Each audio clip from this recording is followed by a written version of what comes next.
Coba aja lah sekolah perwira Polri yang SEPAP PK pada saat itu. Kita ikuti lah, dan saya adalah sekolah perwira Polri prajurit karir tahun 1995 dan lulus 1996. Dari Bareskrim saya mengikuti pendidikan, kemudian saya mutasi ke Sepri Kapolri dan saya ditunjuk menjadi ajudan Kapolri Jenderal Polisi Dr. Andes Sutanto. Berapa kali?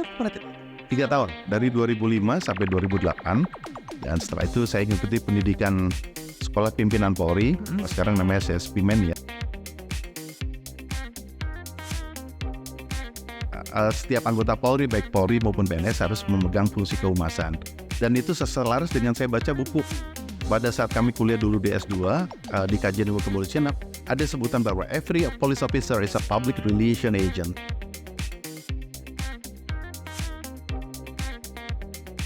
Di Serse dari tahun 96 sampai 2004 saya di Serse.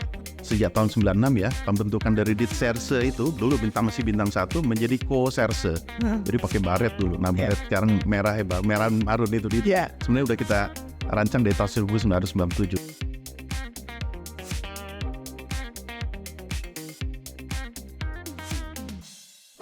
Oke pemirsa, kita kembali lagi tentunya dalam podcast Polri Presisi bersama dengan Bapak Pandra, Kabid Humas Polda Kepulauan Riau.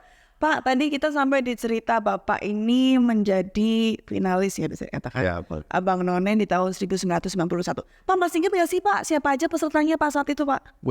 Waduh, ini dia harus merimain kembali ya. Ya, satu angkatan sama saya, salah satunya adalah juru bicara Pak Jonan pada saat itu ya, Menteri Perhubungan, itu adalah Indira Sudiro, kemudian itulah salah satunya. Kemudian juga ada beberapa orang yang lain yang sudah menjadi rata-rata mereka ke dunia entertainment ya. Tapi ke dunia entertainment itu pun juga artinya jadi apapun juga mereka jadi punya bekal untuk berkomunikasi. Sia-sia. Pasti selalu ada value. Betul. Banyak. Punya apa ya istilahnya, punya pembeda antara finalis ataupun orang-orang yang pernah ikut dengan ajang Abang None itu. Iya, betul ya. Karena kami di karantina hampir sekitar 1 bulan ya. Karena namanya di situ ada namanya habitual action, perilaku sehari-hari itu harus bisa menggambarkan bagaimana itu namanya cerdas, kemudian muda dan berbudaya. Budaya itu yang sangat ini. Apalagi kita budaya timur loh. Iya. Budaya timur itu ada yang namanya sopan santun, kemudian budaya bagaimana kita beretika, seperti itu kan. Nah ini sekarang harus ada perpaduan nih. Sekarang ini generasi sekarang ini kan generasinya sudah melek terhadap teknologi. Pasti jarang bertatap muka dengan masyarakat atau bertatap muka dengan orang yang jarang. Nah ini yang perlu kita menyesuaikan dengan situasi-situasi itu gitu Mbak Ines. Oke. Kemudian Pak, setelah Bapak menjadi kemarin sempat gagal istilahnya menjadi anggota Polri, kemudian ikut ajang Abang None. Ya sambil kuliah saya. Sambil kuliah, kemudian setelah lulus, Bapak apakah maksudnya langsung masuk jadi polisi atau seperti apa Pak ceritanya Pak? Ya itu adalah yang saya katakan tadi, bahwa pada saat saya mengalami kegagalan itu rasanya sudah tidak mau masuk menjadi anggota Polri. Ada perasaan seperti itu. Tetapi saya akhirnya kuliah di Universitas Pancasila di Jakarta di Fakultas Hukum. Saya selesaikan kuliah. Kemudian saya mengikuti Abang None kan tahun 91 itu. Banyak kegiatan-kegiatan selama kan kita dikontrak selama 1 tahun. Artinya tugas itu selama 1 tahun sampai 92. Nah akhirnya di tahun 94 atau 94 lah ya, 94 saya menyelesaikan kuliah sampai 95. Akhirnya pada saat saya wisuda, kebetulan pada saat wisuda universitas saya itu adalah rektornya adalah mantan Kepala Kepolisian Negara Republik Indonesia, Mas, itu Profesor ya Jenderal Polisi Profesor Dr. Awaludin Jamin MPA. Beliau itu kebetulan satu angkatan dengan ayah saya almarhum, dan beliau itu menyaksikan pada saat ayah saya meninggal dan beliau datang ke rumah bapak atau ke rumah ayah saya pada saat bapak saya meninggal di Darung Satu Maduga, dan beliau hafal gitu. Pada saat melihat saya, beliau hafal dan beliau mengarahkan, kita kan masih kuliah kan mau mencari kerja atau segala macam ya, artinya mencari apa sih jati diri kita. Coba aja lah sekolah perwira Polri yang SEPAP PK pada saat itu. Kita ikuti lah, dan saya adalah sekolah perwira Polri prajurit karir tahun 1995 dan lulus 1996.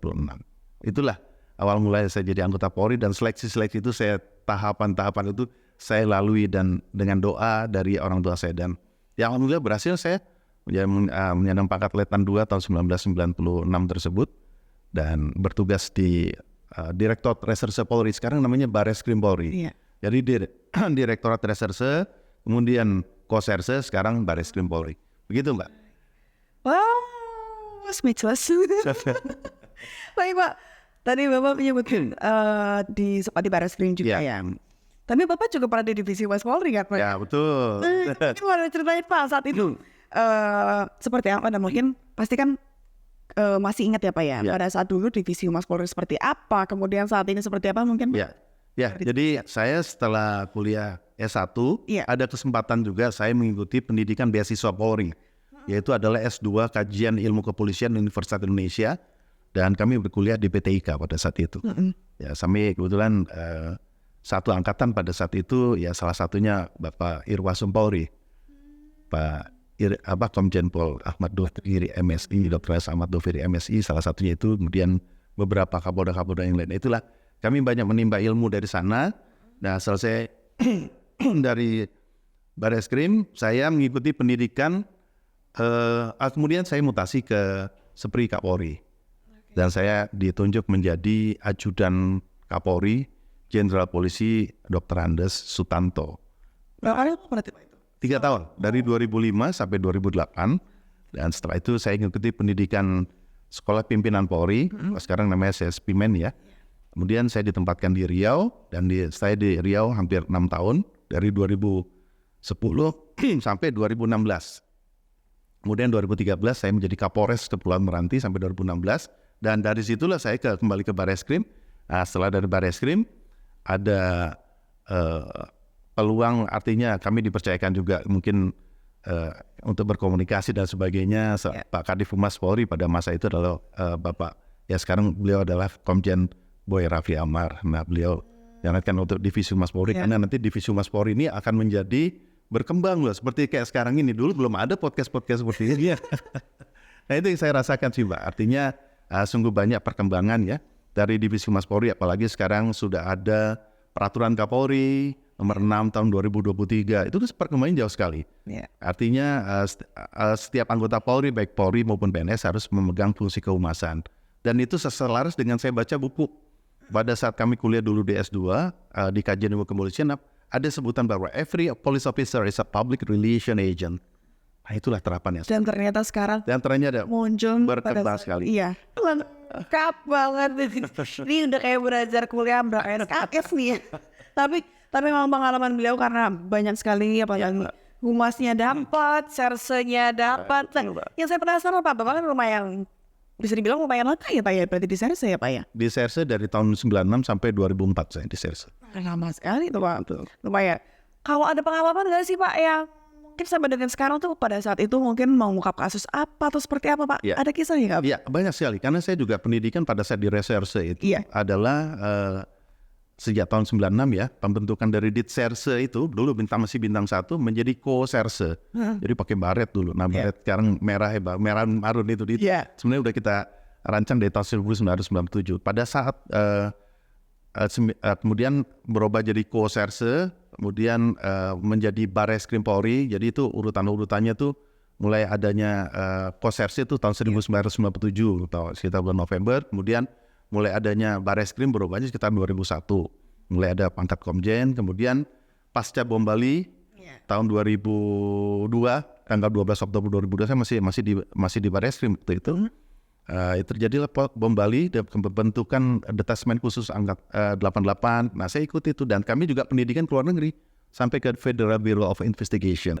Nah, Bapak, mungkin kalau misalnya saya bisa dikatakan kan Bapak ini di Sersenya lama, humasnya juga luar biasa.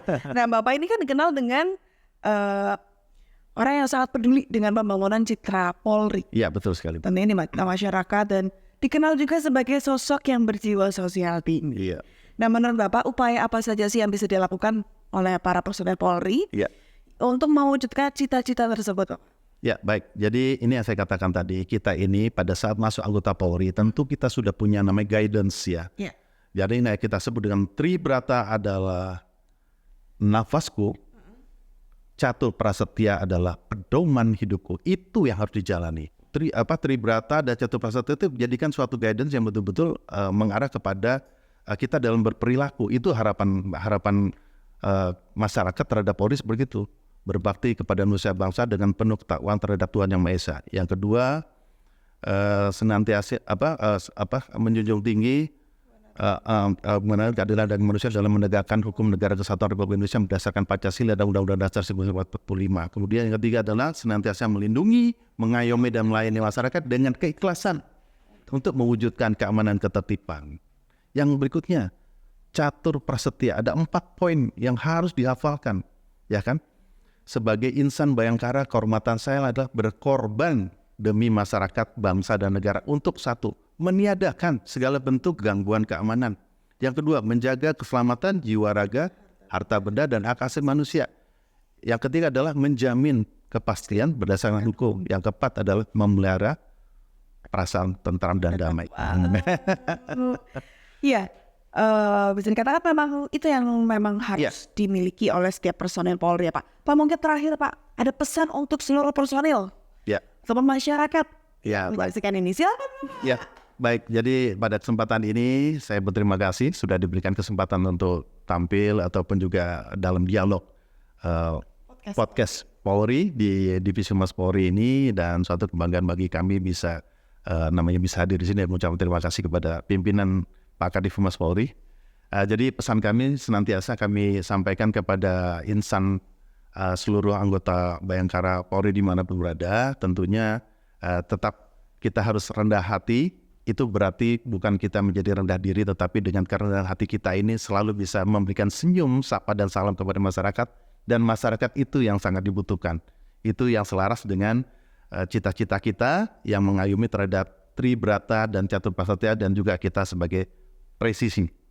Terima kasih Bapak. Sama-sama, Mbak. Pesannya seluruh personil yang ada di seluruh Indonesia, untuk masyarakat juga, dan terima kasih juga untuk ilmunya karena luar biasa sekali pengalamannya. Mantap banget. Apalagi kita nanti akan memasuki Hari Bayangkara ke-78.